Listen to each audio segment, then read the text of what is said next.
Honestly, I'm like totally disappointed right now. I had high hopes for Jason and Sam buying this business, buying Derek Wells Media, but I don't see nothing good coming from this because basically he wants Nina to stay. And I can understand that. Why try to fix something that's not broken? She's obviously doing a good job at Crimson. The numbers are up. So there's no need to, fire her or anything of that nature. But what pisses me off, basically, he wants to give Nina a bigger role at the company. So she's not just probably going to work at Crimson. He basically wants her to be their right hand person for the entire Derek Wells Media. That pissed me off because she was explaining to him why she fired Maxie and stuff like that, but I felt like there was no justification for her firing Maxie. Yeah, Maxie overstepped her bounds, but Nina admitted herself that she didn't fire Maxie for business reasons. You fired her for personal reasons. You cannot fire somebody for personal reasons. It's called wrongful termination. They did not violate any business code or code of ethics. They didn't do any of that. So you terminating her was for personal reasons. Maxie should have sued her for wrongful termination because she had no right to fire her. And then on top of that, she's trying to get her job back, and she admitted it herself. Maxie is one of the best people to ever work at Crimson. And what pisses me off is I feel like they're trying to use Sam and Jason 2.0 to prop Nina, and it's irritating. Nina knew, and it's so funny because Valentine keeps saying, "Oh, Jason and Sam don't know anything about business. They don't know anything about the media business." Valentine, what business do you run? I haven't heard a thing about Cassadine Industries. What's those numbers looking like? Is Cassadine Industries even still in business? Is it still active? How you gonna tell somebody they don't know anything about the media business? Valentine has never ran a media business. He's never ran a communications business. None of those things. How you gonna tell them they don't know how to run a business or a media empire when you don't have a media empire? The Cassadines never ran a media business before.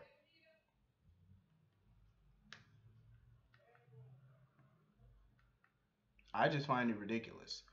In my opinion, Nina didn't know anything about Crimson. She didn't know anything about fashion.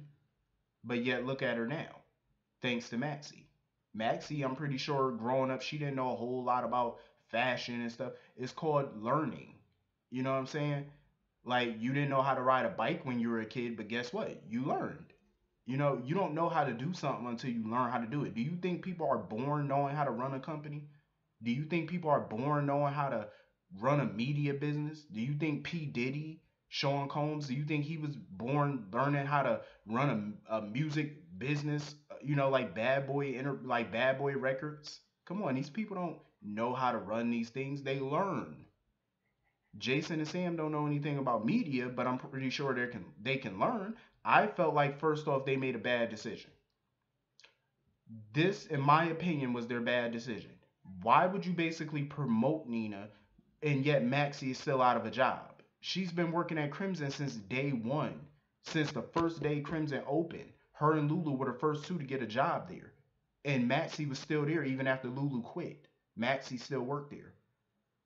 And she has so much knowledge, not only about fashion, but about the media business. She's been in that business for 10 years basically. She's been in that business, and yet she's unemployed, but Nina gets a promotion and she gets to keep her position as editor in chief. That's bullshit to me. That's bullshit. Maxie is pretty much a staple on this show. Nina's only been on this show, what, 4 years? 3, 4 years? And you mean to tell me you're gonna get rid of her? She's only been on the damn show for 3 years. But yet she gets to keep her magazine position though, and Maxie's still fired. What sense does that make? I'll take Maxie over Nina any day of the week. I'm just saying. I just felt like that was a horrible decision. Horrible. Cassandra, I like Cassandra. I love Cassandra. Cassandra is that villain that I've been hoping for since Elena left. She's that villain I want on this show because this woman is selling drugs basically that's killing people, and she does not give a flying fuck about it. She don't care. She has no chill button. She really doesn't care.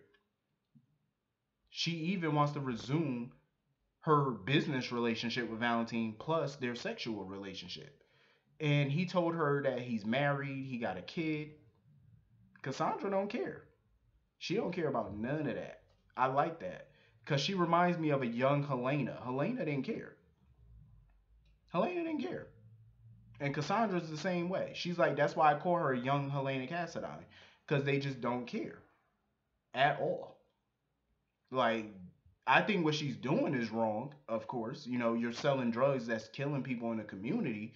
I feel like, yeah, that's dead wrong. And she, you know, of course, this is why Anna is trying to work hard to take her down. And in the process, wants to take Valentine down as well. Because she know Valentine has something to do with this. And, you know, Cassandra brought up a good point today where she mentioned that, you know, she's pretty sure Valentine is running out of money. Because yeah, Mikos left him in the will or whatever, but think about it. That money, everything Nicholas had was dwindling. All of the assets were dwindling, the business was failing, all of that because of Helena and Victor. They were basically using Cassadine money for their evil projects, and it damn near bankrupted the Cassadines. That's why Nicholas had to take over EOQ. So whatever was left over that Valentine got, I'm sure it ain't much. Can't be that much, especially seeing as how Windermere is a huge castle, it's a huge estate. You have like 50 rooms in that place, and you have a whole bunch of staff that you have to pay every month, plus the property tax every month, utilities every month. Plus, he buys Nina all these expensive jewels. I'm pretty sure everything is not cheap. I'm just saying it can be costly.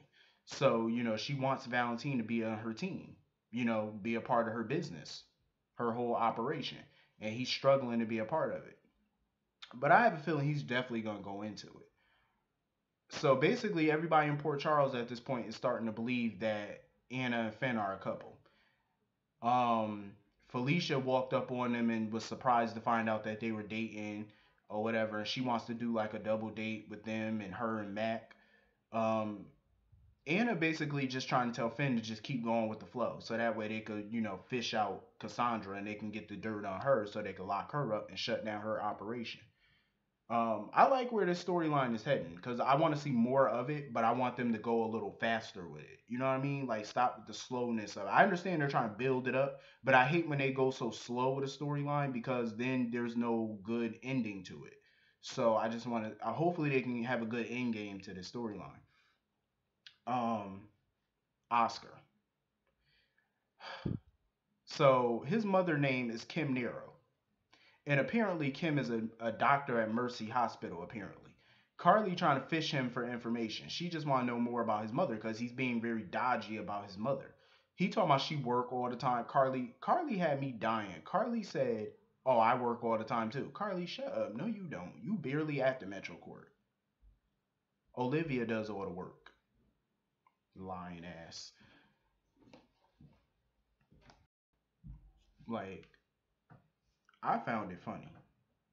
She said, "Oh, I work all the time too." Carly, no, you do not. You're barely at the Metro Court. And when you're there, you're sitting in a restaurant eating with Sonny and Brick or talking about some shit with them.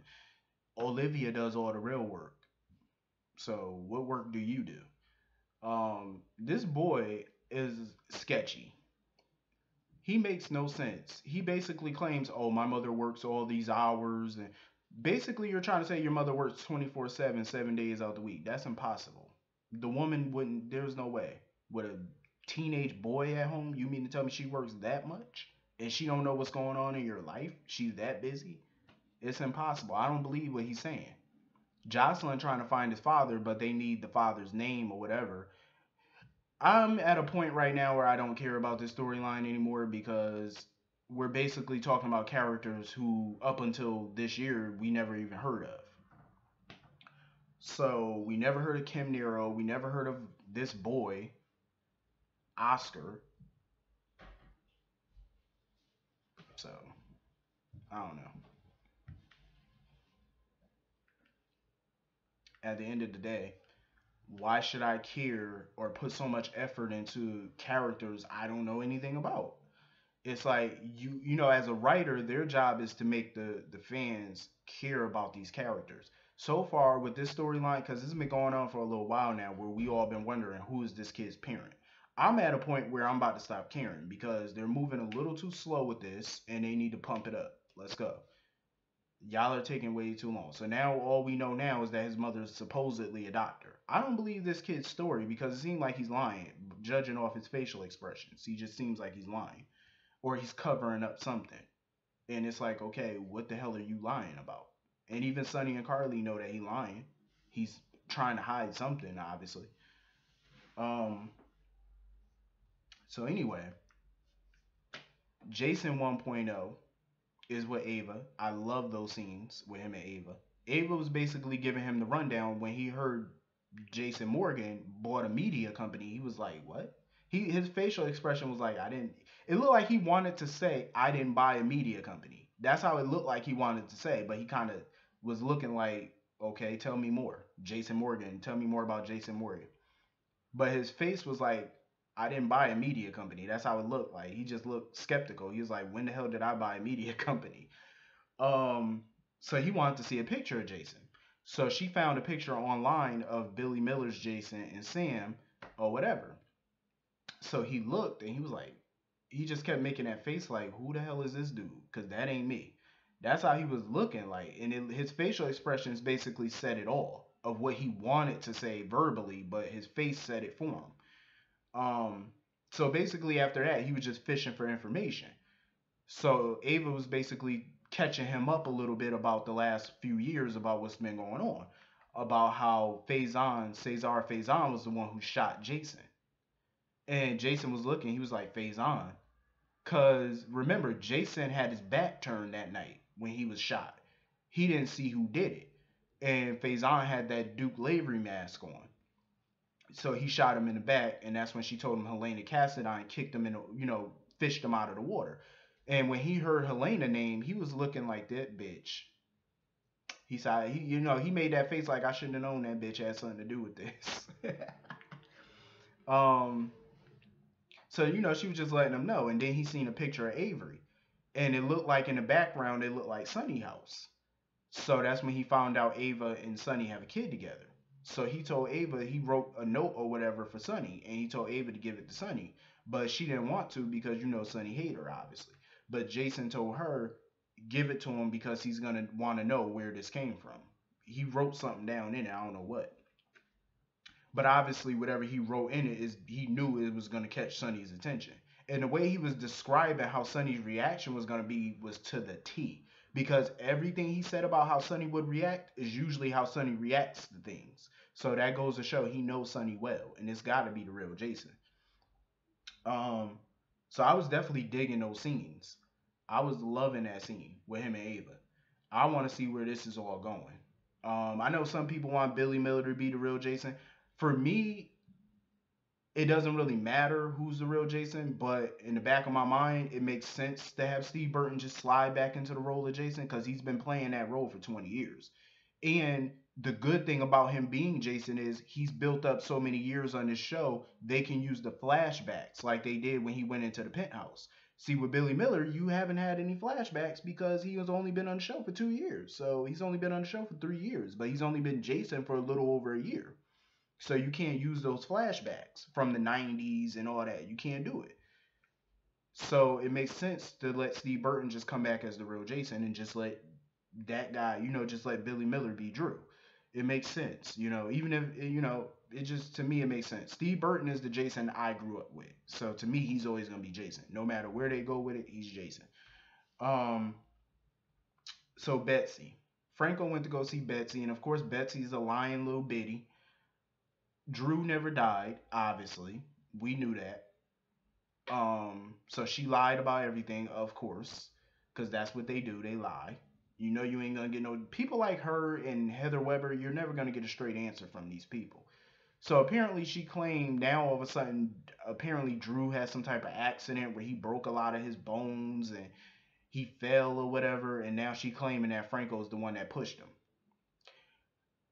I really side eye this woman. Everything that come out her mouth, I don't know what to believe because she's a known liar. She makes up all these wild ass stories. She's been known to lie, obviously. So I wouldn't trust nothing that came out this witch mouth. Seriously, I wouldn't trust nothing that came out her mouth. But anyway, I think that's everything in this episode. Anyway, the episode's pretty decent. You know, we getting somewhere with some of these storylines. I wasn't too fond of the Nina and Jason 2.0 story because I find it bullshit. Maxie should have her fucking job back, point blank, period. I can care less about Nina. Um, and I'm sick of the writers trying to make everybody prop her. She's boring. She's useless. You know, if you're gonna keep her at Crimson, fine, but Maxie should have her fucking job back. Matter of fact, Maxie should be the new editor in chief. Come on, the woman has been with Crimson on and off pretty much for 10 years. She should have her job back. But I digress. Anyway, yeah, the episode was decent. Let me know what you think about it. Peace.